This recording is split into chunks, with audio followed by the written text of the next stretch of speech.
കൊച്ചി കോർപ്പറേഷനിൽ അധികാരം ലഭിച്ചതിന് പിന്നാലെ കോൺഗ്രസ് ക്യാമ്പിൽ ഉയർന്ന വിവാദം എത്ര നിസ്സാരം എന്ന് തോന്നി തൃശൂരിൽ ഇന്നുയർന്ന കലാപകാഹളം കേട്ടപ്പോൾ. പാർട്ടി നേതൃത്വത്തിനെതിരെ ഒരു ഭൂതത്തെ തന്നെ തുറന്നുവിട്ടിരിക്കുന്നു ലാലി ജെയിംസ്. പണം വാങ്ങി മേയർ പദവി വിറ്റു എന്നാണ് അവർ തുറന്നടിച്ചത്. ഒരൊറ്റ പകൽ കൊണ്ട് വിവാദം വിജിലൻസ് അന്വേഷണ പരാതി വരെ എത്തി നിൽക്കുന്നു. തിരുവനന്തപുരം കോർപ്പറേഷനിൽ നിന്ന് എന്തായാലും ഒരു ഫോൺ വിളി വിവാദമാണ് ഇന്നത്തെ ദിവസം ബാക്കിയായത്.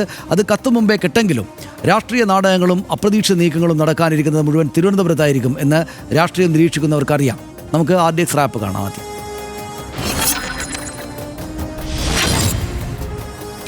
NDA ആദ്യമായി കോർപ്പറേഷൻ ഭരണം പിടിച്ച തിരുവനന്തപുരത്ത് VV രാജേഷ് മേയറായി സത്യപ്രതിജ്ഞ ചെയ്തു. തുടക്കം മുതൽ ശ്രീലേഖയുടെയും കരമന അജിത്തിന്റെയും പേരുകൾ ഉയർന്നെങ്കിലും ഒടുവിൽ രാജേഷിലേക്ക് എത്തി. RSSന്റെ കൂടി അഭിപ്രായം കണക്കിലെടുത്തായിരുന്നു തീരുമാനം. തമ്മിലടി രൂക്ഷമായ കൊച്ചിയിൽ VK മിനിമോൾ ഈശ്വരനാമത്തിൽ മേയറായി സത്യപ്രതിജ്ഞ ചെയ്തു. കൊച്ചിയിൽ ഒറ്റക്കെട്ടായി മുന്നോട്ടു പോകുമെന്ന് അറിയിച്ചെങ്കിലും സത്യപ്രതിജ്ഞാ ചടങ്ങ് കാണാൻ നിൽക്കാതെ ദീപ്തി മേരി വർഗീസ് മടങ്ങി. തൃശൂരിലെ തർക്കം തുടരുന്നതിനിടെയാണ് ഡോക്ടർ നിജി ജസ്റ്റിൻ മേയറായി ചുമതലയേറ്റത്. തെരഞ്ഞെടുപ്പ് ദിനം നേതൃത്വത്തിനെതിരെ രൂക്ഷ വിമർശനവുമായി ലാലി ജെയിംസ് രംഗത്തെത്തി. ലാലി ജെയിംസ് ഉന്നയിച്ച കോഴാരോപണത്തിൽ DCC പ്രസിഡന്റ് ജോസഫ് ടാജറ്റിനെതിരെ അന്വേഷണം ആവശ്യപ്പെട്ട് മുഖ്യമന്ത്രിക്കും വിജിലൻസിനും ആലപ്പുഴ സ്വദേശി വിമൽ പരാതി നൽകി. LDF ഭരണം നിലനിർത്തിയ കോഴിക്കോട് കോർപ്പറേഷനിൽ O സദാശിവൻ മേയറായി സത്യപ്രതിജ്ഞ ചെയ്തു. കണ്ണൂരിൽ തെരഞ്ഞെടുപ്പ് ഫലത്തിന് പിന്നാലെ തന്നെ അഡ്വക്കേറ്റ് P ഇന്നലെ മേയറായി പ്രഖ്യാപിച്ചിരുന്നു. കൊല്ലം കോർപ്പറേഷനിൽ 4 പതിറ്റാണ്ടിന് ശേഷം UDF ഭരണസമിതി അധികാരത്തിലേറി. AK ഹഫീസാണ് mayor. RDX rap news Malayalam.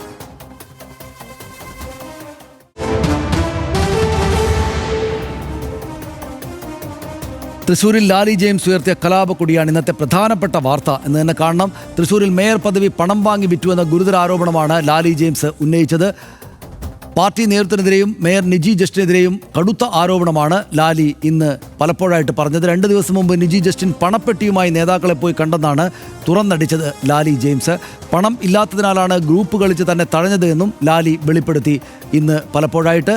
Kochi കോർപ്പറേഷനിൽ മേയർ തെരഞ്ഞെടുപ്പിനിടെയും കോൺഗ്രസിൽ കല്ലുകടിയുണ്ട്. അത് പക്ഷേ തൃശ്ശൂരിൽ അത്ര വലുതായില്ല. ഇന്ന് സത്യപ്രതിജ്ഞാ ചടങ്ങിൽ നിന്ന് ദീപ്തി മേരി വർഗീസ് നേരത്തെ പോയി. ചട്ടലംഘനമാണ് എന്ന് പ്രതിപക്ഷം തൊട്ടു പിന്നാലെ ആരോപണം ഉന്നയിച്ചു. KPCC മാനദണ്ഡം പാലിച്ചില്ല എന്നതടക്കം പറഞ്ഞ കാര്യങ്ങളെല്ലാം ഉറച്ചു നിൽക്കുകയാണ് എന്നാണ് ദീപ്തി മേരി വർഗീസ് പറയുന്നത്. തൻ്റെ പരാതിയെ പരിഭവമായി വ്യാഖ്യാനിക്കരുത് എന്നും ദീപ്തി പറയുന്നു.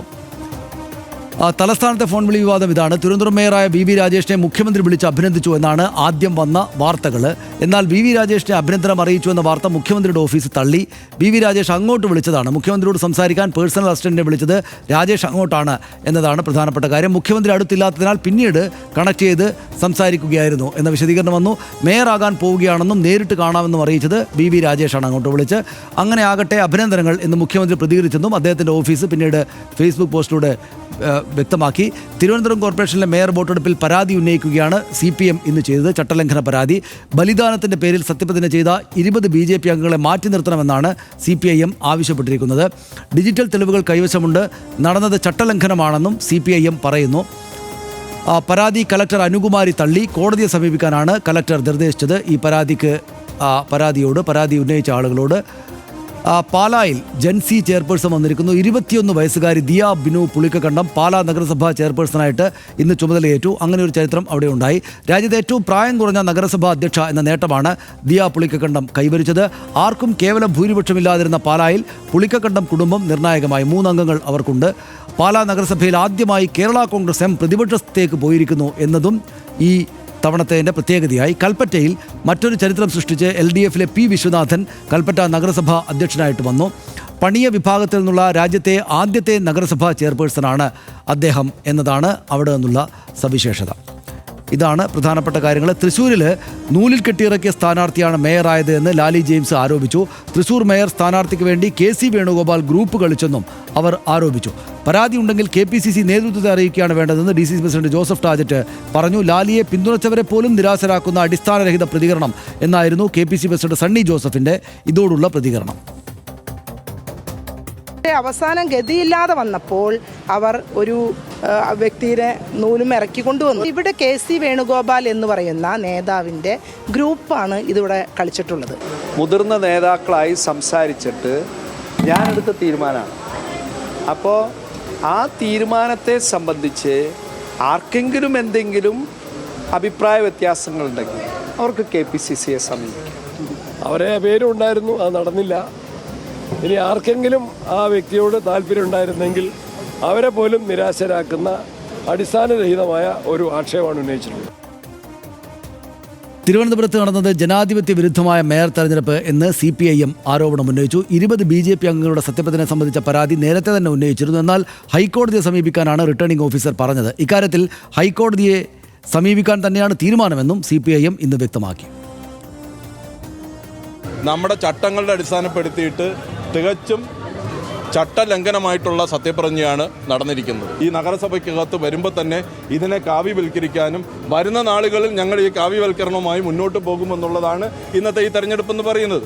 ഞങ്ങൾ ഈ കാര്യത്തെ സംബന്ധിച്ച് വരുന്ന ദിവസങ്ങളിൽ ബഹുമാനപ്പെട്ട ഹൈക്കോടതിയെ സമീപിച്ച് ഇതിനകത്തൊരു നിയമപരമായി ഈ കാര്യങ്ങളെ ചലഞ്ച് ചെയ്യുകയും ഈ പറയുന്ന തെരഞ്ഞെടുപ്പ് ആവശ്യമായിട്ടുള്ള ശരിയായ രൂപത്തിൽ നടത്തുന്നതിന് വേണ്ടിയിട്ടുള്ള ഇടപെടൽ ഹൈക്കോടതിക്കകത്ത് സമീപിക്കുമെന്നുള്ള.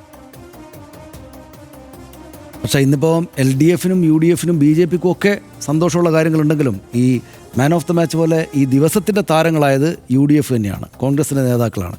എനിക്ക് പിന്നെ ഈ നമ്മൾ സലീം കുമാർ ഒരു സിനിമയിൽ പറയുന്നത് കൊച്ചിയെത്തി എന്ന് പറയുന്നത് പോലെ ഒരു 10 വർഷം മുമ്പുണ്ടായിരുന്ന കോൺഗ്രസിന് ചില ഭരണമൊക്കെ ഉണ്ടായിരുന്ന ആ കാലത്തേക്ക് നമ്മളെത്തി.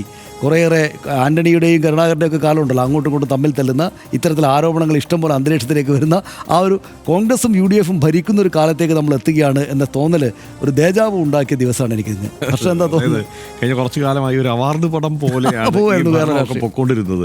അപ്പോഴാണ് ഈ പഴയ സിനിമകൾ, സനീഷിന് ഓർമ്മയുണ്ടോ എന്ന് എനിക്കറിയില്ല, പണ്ടത്തെ സിനിമകളുടെ പോസ്റ്ററുകളിൽ പലപ്പോഴും ഒരു കളർ സ്റ്റണ്ട് ചിത്രം എന്നും കൂടി എഴുതി വെച്ചേക്കും. ഇത്തരം തട്ടുപൊളിപ്പൻ സിനിമകളിൽ ഇതേതാണ്ട് ആ ഒരു കളർ സ്റ്റണ്ട് പരിപാടിയിലേക്ക് കാര്യങ്ങൾ കടന്നു എന്നുള്ളതാണ് ഇതിൻ്റെ കൗതുകം. ഇതിനെ കോൺഗ്രസിനെ തന്നെ ഈ വിളിക്കുന്നത് ജനാധിപത്യ പാർട്ടി എന്നാണ്. അത് ഇത്തരം പരാമർശങ്ങൾക്കും ഇത്തരം കടന്ന പറച്ചിലുകൾക്കും ഒക്കെ വേണ്ടിയിട്ടുള്ള ഒരു സാധ്യത അവിടെ നിലനിൽക്കുന്നു എന്നതാണ് ഈ ജനാധിപത്യ പാർട്ടി പ്രയോഗം കൊണ്ട് ഉദ്ദേശിക്കുന്നത്. ഇതുകൊണ്ട് ഇപ്പോൾ അവിടെ എന്തെങ്കിലും ഭയങ്കരമായി പൊട്ടിത്തെറി ഉണ്ടാകുന്നതൊന്നും നമ്മൾ കരുതേണ്ടതില്ല. കാരണം ഞാൻ നേരിട്ട് കേട്ടിട്ടുണ്ട് രാജ്മോഹൻ ഉണ്ണിത്താൻ ഇതുപോലൊരു ആരോപണം 2004 ഉന്നയിക്കുന്നത്. 2004 പാർലമെൻറ്റ് തെരഞ്ഞെടുപ്പിൻ്റെ സമയത്താണ് ഇവർ തമ്മിൽ തെറ്റുന്നത്. അതിനു മുമ്പ് ഇവർ രണ്ടും അടയും ചക്കരയും പോലെ കഴിഞ്ഞവരാണ്, രാജ്മോഹൻ ഉണ്ണിത്താനും കെ മുരളീധരനും. 2004 തെറ്റുന്നതിനുള്ള കാരണം എന്താണ്? കൊല്ലം സീറ്റ് കൊടുത്തില്ല. കൊല്ലം സീറ്റ് ശൂരനാട് രാജശേഖരന് കൊടുത്തു. അപ്പോൾ അന്ന് KPCC ആസ്ഥാനത്ത് വെച്ച് തന്നെ രാജ്മോഹൻ ഉണ്ണിത്താൻ ഉന്നയിക്കുന്ന ആരോപണം എന്താണെന്നറിയോ? ഈ കെ മുരളീധരൻ 1 കോടി രൂപ മേടിച്ചിട്ടാണ് ശൂരനാട് രാജശേഖരന് സീറ്റ് കൊടുത്തതെന്നാണ്. അങ്ങനെയാണ് പറഞ്ഞത്. ഇത് കണക്ക് ഇല്ലല്ലോ ഇതിനകത്ത്, വളരെ വ്യക്തമായ കണക്ക്. അന്ന് KPCC പ്രസിഡന്റായിരുന്ന കെ മുരളീധരൻ 1 കോടി രൂപ മേടിച്ചിട്ടാണ് സീറ്റ് കൊടുത്തത്. ഇതിൻ്റെ വീതം രമേശ് ചെന്നിത്തലയ്ക്കും കിട്ടിയിട്ടുണ്ടെന്ന് അദ്ദേഹം അതിനുശേഷം ആരോപണം ഉന്നയിച്ചു. അപ്പോൾ അങ്ങനെ കടത്തിയ എന്ത് ആരോപണവും കോൺഗ്രസിൽ ഉന്നയിക്കാം. അത് ഉന്നയിക്കപ്പെട്ട് അവിടെ അവസാനിക്കുക എന്നുള്ളതാണ് സംഭവിക്കുക. അതുകൊണ്ട് രാജ്മോഹൻ തന്നെ ഇപ്പോൾ MP ആണ് കോൺഗ്രസിൻ്റെ, ഒന്നും സംഭവിച്ചിട്ടില്ല. അപ്പോൾ അത്രയും കടത്തി പറയുന്ന പറച്ചിലുകൾ കോൺഗ്രസ് മുമ്പും കേട്ടിട്ടുണ്ട്. ആ കാലം തിരിച്ചു വന്നു എന്നുള്ളതിൻ്റെ ഒരു ഉഷാറാണ് സത്യത്തിൽ ഇത് കേൾക്കുമ്പോൾ എനിക്കും തോന്നുന്നത്. കാരണം ഒരു നിരാശയൊക്കെ ഉണ്ടായിക്കഴിഞ്ഞാൽ അതിൻ്റെ പരമാവധി അവിടെ പ്രകടിപ്പിച്ച് തീർക്കാനുള്ള ഒരു സാധ്യത കോൺഗ്രസ് ഈ ജനാധിപത്യ പാർട്ടി എന്നുള്ള ആ ഒരു സങ്കല്പത്തിൽ കണ്ടെത്തിയിട്ടുണ്ട്. ഇന്നിപ്പോൾ ഈ രാജൻ പല്ലനെതിരെ, മുൻ പ്രതിപക്ഷ നേതാവാണ് അവിടുത്തെ രാജൻ പല്ലൻ. അപ്പോൾ രാജൻ പല്ലനെതിരെയാണ് ഈ ആരോപണം ഉന്നയിച്ചിരിക്കുന്നത്. അതായത് മേയർ ആവാൻ വേണ്ടിയിട്ട് കാശ് ചോദിച്ചു എന്നുള്ളതാണ്, ചെറിയ കാര്യമല്ല, പണം ചോദിച്ചു എന്നുള്ളതാണ്. അന്ന് രാജ്മോഹൻ ഉണ്ണിത്താൻ സീറ്റ് കൊടുക്കാതിരിക്കുകയായിരുന്നു ചെയ്തതെങ്കിൽ ഇവിടെ അങ്ങനെയല്ല, സീറ്റ് കൊടുത്ത് ജയിച്ചു വന്നപ്പോൾ ആ മേയറാക്കാൻ വേണ്ടി കാശ് ചോദിച്ചു എന്നുള്ള ആരോപണമാണ്. അപ്പോൾ അതിനെ ജോസഫ് ടാജറ്റ് വളരെ കൃത്യമായി വസ്തുനിഷ്ഠമായ വിവരങ്ങൾ വെച്ച് തന്നെ അതിനെ ചെറുത്തിട്ടുമുണ്ട്. അതിനുള്ള ശ്രമം അദ്ദേഹം നടത്തിയിട്ടുണ്ട്. DCC പ്രസിഡന്റ് അദ്ദേഹം പറയുന്നത് 4 തവണ ഇവിടെ മത്സരിച്ചു, അതിനാരാണ് കാശ് മേടിച്ചതെന്നുകൂടെ പറയട്ടെ. അങ്ങനെയാണെങ്കിൽ ലാലി അതുകൂടെ പറയണം, ആരാണ് ഈ 4 തവണ മത്സരിപ്പിക്കാൻ വേണ്ടിയിട്ടുള്ള അവസരം തരാൻ വേണ്ടി കാശ് മേടിച്ചത് എന്നതുകൂടി പറയണം. ഇത് പറയുമ്പോൾ ഒരു കാര്യം, 4 തവണ അവിടെ ജയിച്ച ആളാണ് ലാലി. അത് മാത്രമല്ല ഇവർ സംസാരിക്കുന്ന വളരെ നല്ല അതെ നല്ല പക്വതയുള്ള, നല്ല ഷാർപ്പായിട്ട് തുടർന്ന് കൂടുതൽ കാര്യങ്ങൾ പുറത്തു വിടും എന്നുള്ളത് നമുക്കൊക്കെ വലിയ പ്രതീക്ഷയാണ്. രസകരമായ രംഗങ്ങൾ കൂടുതൽ ഉണ്ടാവും. അതാണ് അല്ല, ഇപ്പൊ വരുന്ന ദിവസങ്ങളിൽ അതിന്റെ കൃത്യം വിവരങ്ങൾ വേണമെങ്കിൽ പുറത്തു വിടും. ഇത് എവിടം വരെ പോകുമെന്ന് കാണട്ടെ എന്നാണ്. മാത്രമല്ല ഇത് എറിയുന്നത് വേറൊരിടത്തേക്ക് കൂടിയാണ്, വേറൊരു സ്ഥലത്തേക്ക് കൂടി ഇത് എത്തിപ്പെടുന്നുണ്ട്. കൊച്ചി കോർപ്പറേഷൻ്റെ കാര്യത്തിൽ സംഭവിച്ചത് എന്താണ്? KC വേണുഗോപാൽ വിഭാഗത്തിൻ്റെ താല്പര്യങ്ങളെ അവിടെ വി ഡി സതീശനൊപ്പം നിന്നുകൊണ്ട് വി ഡി സതീശൻ്റെയും ഷിയാസിൻ്റെയും താല്പര്യങ്ങൾക്കൊപ്പം നിന്ന AI ഗ്രൂപ്പുകാരെല്ലാം കൂടെ ചേർന്നങ്ങ് പൊളിക്കുകയാണ് ചെയ്തത് കൊച്ചിയിൽ. അങ്ങനെയാണ് ദീപ്തി മേരി വർഗീസ് മാറി നിൽക്കേണ്ട സ്ഥിതി വരുന്നത്. ഇവിടേക്ക് സിന്ധുമോൾ വരുന്നത്, മേയറായിട്ട് വരുന്നത്. അതേസമയം അപ്പുറത്തേക്ക് പോയി കഴിഞ്ഞാൽ മിനിമോൾ വരുന്നത്, മിനിമോൾ വരുന്നത്. ഇനി കുറച്ച് ദിവസത്തേക്ക് ഈ പേരൊക്കെ ഒത്തു വരാൻ വേണ്ടിയിട്ട് കുറച്ച് സമയമെടുക്കും. അപ്പോൾ അപ്പുറത്ത് അവിടെ തൃശ്ശൂർ കോർപ്പറേഷനിൽ ചെന്നപ്പോൾ എന്താണ്, KC വേണുഗോപാൽ ഗ്രൂപ്പ് കളിച്ചത് കൊണ്ടാണ് ഇവിടെ തനിക്ക് സ്ഥാനം കിട്ടാതെ പോയത്. അത് KC വേണുഗോപാൽ ഗ്രൂപ്പ് കളിച്ച് ഇത് ഒഴിവാക്കി തന്നു. അപ്പോൾ KC വേണുഗോപാൽ ഗ്രൂപ്പ് എന്നുള്ള സംഗതി ഉണ്ടെന്ന് നമ്മളിവിടെ പറയുമ്പോൾ അതിന് താഴെ വന്നിട്ട് തെറി പറയുമായിരുന്നു ആളുകൾ സ്ഥിരമായിട്ട്. നീയൊക്കെ കൂടെ ഇല്ലാത്ത ഗ്രൂപ്പ് ഉണ്ടാക്കുവാണോടാ എന്ന് ചോദിക്കുമായിരുന്നു. അപ്പോൾ ഈ ഗ്രൂപ്പ് എന്നുള്ള സങ്കല്പം കോൺഗ്രസിലുണ്ട്. എനിക്ക് തോന്നുന്നത് ഈ നമ്മളെ തെറി പറയുന്നത് ഒരു 10-20 വയസ്സൊക്കെയുള്ള സോഷ്യൽ മീഡിയയിൽ ഇടപെടുന്ന ആളുകളായിരിക്കും എന്നാണ് ഞാനിങ്ങ് കരുതുന്നത്. കാരണം അവർക്കൊക്കെ ഒരു 10 വയസ്സ് മുമ്പ് അപ്പുറത്തുണ്ടായിരുന്ന ഒരു കാലത്ത് അവർക്ക് അറിയില്ല. അതിനു മുമ്പ് അവർ രാഷ്ട്രീയം കാണുമ്പോൾ പിണറായി വിജയൻ ഭരിക്കുകയും ശാന്തരായ കോൺഗ്രസ്സുകാരെ കാണുന്നത്. ശാന്തരായ കോൺഗ്രസ്സുകാരെ അതല്ല യഥാർത്ഥത്തിലുള്ള ആ കോൺഗ്രസിന്റെ പഴയ കഥയും ചരിത്രവും രസവും പ്രതാപവും ഒക്കെ തിരിച്ചു വരുന്നത് യഥാർത്ഥത്തിൽ രാഷ്ട്രീയ കേരളത്തിന് നല്ലതാണെന്നാണ് എൻ്റെ വിചാരം. കാരണം വളരെ സജീവമായി മുറുകിയ ആരോപണ പ്രത്യാരോപണങ്ങൾ ഇവിടെ ഉണ്ടാവും. ആഭ്യന്തരമായി ഇവർ സംവിധാനത്തിനകത്ത് കിടന്ന് തമ്മിൽ തല്ലും. ഇതൊക്കെ തന്നെയാണ് പലപ്പോഴും കോൺഗ്രസിനെ ആ കാലത്തൊന്നും കോൺഗ്രസിന് അങ്ങനെ വലിയ പരാജയമില്ലായിരുന്നു. വലിയ തമ്മിൽ തല്ല് അവസാനിക്കുമ്പോഴാണ് കോൺഗ്രസ് തുടർച്ചയായി ഒന്നിന് പിന്നെ ഒന്ന് എന്ന മട്ടിൽ പരാജയങ്ങൾ നേരിട്ട് തുടങ്ങിയത് എന്നുകൂടിയാണ് എനിക്ക് തോന്നുന്നത്. അതുകൊണ്ട് ഇതൊക്കെ നല്ലതിന് തന്നെയാണ് കോൺഗ്രസിന് കൂടുതൽ ജനാധിപത്യ പാർട്ടിയായി കൂടുതൽ പുഷ്കലമായ ഒരു കാലത്തിലേക്ക് പ്രവേശിക്കട്ടെ എന്ന് തന്നെയാണ് എനിക്ക് ആശംസിക്കുകയാണ്. അതാണ് ഇതിനകത്ത് ഒരു കാര്യമുള്ളത്, എല്ലായ്പ്പോഴും എന്ന് പറയുന്നത് ഇപ്പം ലാലി ജെയിംസിന് പകരം വല്ല CPM നേതാവുമാണ്. ഇപ്പം നമുക്കിപ്പം ഉദാഹരണം പറയാനിപ്പം വലിയ മേയർ സ്ഥാനങ്ങളില്ല. പക്ഷേ ആര്യ രാജേന്ദ്രൻ മേയറാകാൻ വരുമ്പോൾ മേയറായി പ്രഖ്യാപിക്കുമ്പോൾ മറ്റൊരാൾ ഇത് കാശ് കൊടുത്തിട്ടാണ് പെട്ടിയും കൊണ്ട് അങ്ങോട്ട് പോകുന്നത് കണ്ടു എന്നൊക്കെ. ഇത് CPM-നെതിരെയോ എനിക്ക് തോന്നുന്നു BJP-ക്കെതിരെയോ ആയിരുന്നു ഈ ആക്ഷേപം വന്നിരുന്നെങ്കിൽ ഇതേക്കാളും വലിയ വാർത്തയും മറ്റോ. അതിനെ ഇതിപ്പോൾ നമ്മൾ കോൺഗ്രസ് ഈ ആരോപണം ഉണ്ടായിട്ട് നോക്കിയ CPM-കാർക്ക് പോലും ഒരു ചിരിക്കുകയാണ്.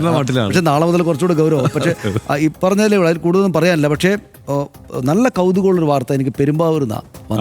രാഹുകാലം വരെ 11:30 പരിപാടിയെല്ലാം കഴിഞ്ഞു, എല്ലായിടത്തും കഴിഞ്ഞു. പക്ഷേ അവർ അങ്ങിരുന്നു. എന്നിട്ട് അവരോട് UDF-കാരോടൊക്കെ ഇരിക്കാൻ പറഞ്ഞു. എന്നിട്ട് രാഹുകാലമാകട്ടെ 12 മണിയായാലേ കയറൂ.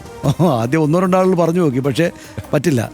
എന്നിട്ട് കയറിയിട്ട് ബൈറ്റും കൊടുത്തു. എന്താണെന്നറിയോ, ഇത് ഇങ്ങനെ പറ്റൂ, ഇത് എനിക്ക് വേണ്ടി മാത്രമല്ല ജനങ്ങൾക്കാകെ വേണ്ടിയിട്ടാണ്. സൂര്യൻ്റെ എല്ലാ പോസിറ്റിവിറ്റിയും ഈ ജനങ്ങൾക്കാകെ തന്നെയും കിട്ടണം. അതുകൊണ്ടാണ് കൃത്യം രാഹുകാലം തെറ്റിക്കാതെ, രാഹുകാലത്ത് മാത്രമായിട്ട് തെറ്റിക്കാന്ന് രാഹുകാലം കഴിഞ്ഞിട്ട് അങ്ങോട്ട് വരാം എന്ന് തീരുമാനിച്ചതെന്നുള്ള അതീവ രസകരമായൊരു സംഗതി കൂടെ ഉണ്ടായിട്ടുണ്ട്. അപ്പോൾ എല്ലാം ഉണ്ട്, കളർ പടാണ്. അല്ല, പക്ഷേ വേറൊരു കാര്യം കൂടെ ഉണ്ട് കേട്ടോ. ഇപ്പുറത്ത് BJP-യിൽ സംഭവിക്കുന്നത് അങ്ങനെ നിസ്സാരമായ കാര്യമല്ല. ഒരൊറ്റ കോർപ്പറേഷനാണ് അവർക്ക് കിട്ടിയത്. അതായത് BJP-യിൽ സംഭവിച്ചത് ഈ കോർപ്പറേഷൻ കിട്ടിയതുകൊണ്ട് മാത്രമാണ് അവർ എല്ലാ ആരോപണങ്ങളിൽ നിന്നും പതുക്കെ നൈസായി സ്കൂട്ടായി പിടിച്ചു നിന്നത്. കാരണം 10-600 വാർഡുകളിൽ തോറ്റു, ജയിച്ച വാർഡുകളിൽ തോറ്റു. അതിനുശേഷം ഈ കൈവശമുണ്ടായിരുന്ന മുനിസിപ്പാലിറ്റികൾ നഷ്ടപ്പെട്ടു. പക്ഷേ അപ്പോഴും വോട്ട് ശതമാനം 14.71 തകർന്നു. 2% വോട്ടുകൾ നഷ്ടപ്പെട്ടു. അതിനൊക്കെ ശേഷവും കോർപ്പറേഷൻ കിട്ടി എന്നുള്ളതുകൊണ്ടാണ് അവിടെ പിടിച്ചിരിക്കുന്നത്. അവിടെ എന്താണ് അവസ്ഥ? അവിടെ എന്താണ് ഡെപ്യൂട്ടി മേയർ പ്രതിജ്ഞ ചൊല്ലിക്കൊണ്ടിരിക്കുന്നതിനിടെ അവിടെ മേയർ ആകും എന്ന് പ്രതീക്ഷിച്ചിരുന്ന ശ്രീലേഖ ഇറങ്ങിപ്പോയി. അവർ വീട്ടിൽ പോയി. അതായത് ഈ പരിപാടി നടക്കുന്നതിനിടയ്ക്ക് തന്നെ ശ്രീലേഖ പോയി.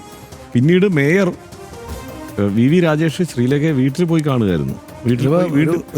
പരിഹരിക്കാൻ വേണ്ടിയിട്ടുള്ള ശ്രമം അവിടെ നടന്നിട്ടുണ്ട്. അതോടൊപ്പം വേറെ ചില കാര്യങ്ങളൂടെ സംഭവിക്കട്ടെ. ഇപ്പം നമ്മളിതെല്ലാം പറഞ്ഞാൽ സന്തോഷമുള്ള ദിവസമായിട്ട് BJP-ക്കാർ ഇങ്ങനെയൊക്കെ പറയുന്നല്ലോ നിങ്ങളെന്ന് പറഞ്ഞിട്ട് താഴെ വന്നിട്ട് അവരുടെ അമർഷം രേഖപ്പെടുത്തും. എന്നാലും പറയാതിരിക്കുന്ന ചില സുരേന്ദ്രൻ നല്ല സന്തോഷത്തോടെ ഊർജ്ജത്തോടെ ഒന്ന് മുന്നിലേക്ക് വന്നിട്ടുണ്ട്. അദ്ദേഹം ഈ മേയറുടെയും ഡെപ്യൂട്ടി മേയറുടെയും വണ്ടി ഞങ്ങളുടെ ഓഫീസിന് മുന്നിൽ കിടക്കുന്നതായിട്ട് ഇതാ കണ്ടില്ലേ മുഖ്യമന്ത്രി ആകും എന്നുള്ളത്. അതിപ്പോൾ അദ്ദേഹം എല്ലാ നേതാക്കളും സന്തോഷം പ്രകടിപ്പിക്കുന്നുണ്ട്. പക്ഷേ ഈ വിജയം ഉണ്ടായതിന് പിന്നിൽ അല്ലെങ്കിൽ VV രാജേഷ് അവിടെ മേയറായിട്ട് വരുമ്പോൾ സ്വാഭാവികമായിട്ടും അവിടെ സുരേന്ദ്രൻ പക്ഷത്തിന് സുരേന്ദ്രൻ ഉണ്ടാക്കിയൊരു വിജയത്തിൻ്റെ അദ്ദേഹത്തിൻ്റെ തട്ട് ഒരല്പം പൊങ്ങി നിൽക്കുകയാണ്, ഉയർന്നു നിൽക്കുകയാണ്. രാജീവ് ചന്ദ്രശേഖർ അല്ല, ഈ പറഞ്ഞ 600ഓളം സീറ്റുകൾ നഷ്ടമായിട്ടുണ്ട്. അതാണ് സോറി എനിക്ക് തെറ്റിപ്പോവുകയാണ്. അതായത് ഈ പറയുന്ന അപ്പോൾ ഈ ഒന്ന് കുറേ വാർഡുകൾ നഷ്ടമായിട്ട് കഴിഞ്ഞ തവണ ജയിച്ച പല സ്ഥലങ്ങളും മിസ് ആയിട്ടുണ്ട്. ആദ്യത്തെ വിജയത്തിൻ്റെ ആഹ്ലാദ സംഗതികൾ കഴിഞ്ഞാൽ ഹർഷ ഇതിൻ്റെ കണക്കെടുപ്പിലേക്ക് പോകും. വോട്ട് ശതമാനം കുറഞ്ഞ അടക്കമുള്ള കാര്യങ്ങൾ പോകും. അപ്പം സുരേന്ദ്രൻ്റെ തട്ട് ഉയർന്നോ താണോ എന്ന് വെച്ചാൽ അദ്ദേഹത്തിന് ഫേവറബിളായിട്ട് നിൽക്കുകയാണ്. അനന്തപുരിയുടെ രാഷ്ട്രീയത്തിൽ ചരിത്രപരമായ വഴിത്തിരിവാണ് ഇന്നത്തെ ദിവസം. ഇടത് സർക്കാർ ഭരണം കൈയാളുന്ന സംസ്ഥാന ഭരണസിരാ കേന്ദ്രത്തിൽ BJP-യുടെ നഗരസഭാ ഭരണം. നിയമസഭാ തെരഞ്ഞെടുപ്പ് വരാൻ ഇനിയും 4-5 മാസമുണ്ട്. തലസ്ഥാന നഗരിയിൽ ഭരണവും സമരവുമായി തീപ്പൊരി ചിതറി തീപാറുമെന്നുറപ്പാണ്. അതിനുശേഷം വരുന്നത് ഇടത് സർക്കാരായാലും UDF ആണെങ്കിലും തിരുവനന്തപുരം രാഷ്ട്രീയ കാലാവസ്ഥ കൊണ്ട് സംഭവബഹുലമാകും. തൃശ്ശൂരിലാകട്ടെ സത്യപ്രതിജ്ഞാ ദിവസം തന്നെ ഒരു രാഷ്ട്രീയ കമ്പക്കെട്ടിലേക്ക് തീ പടർന്നിരിക്കുന്നു.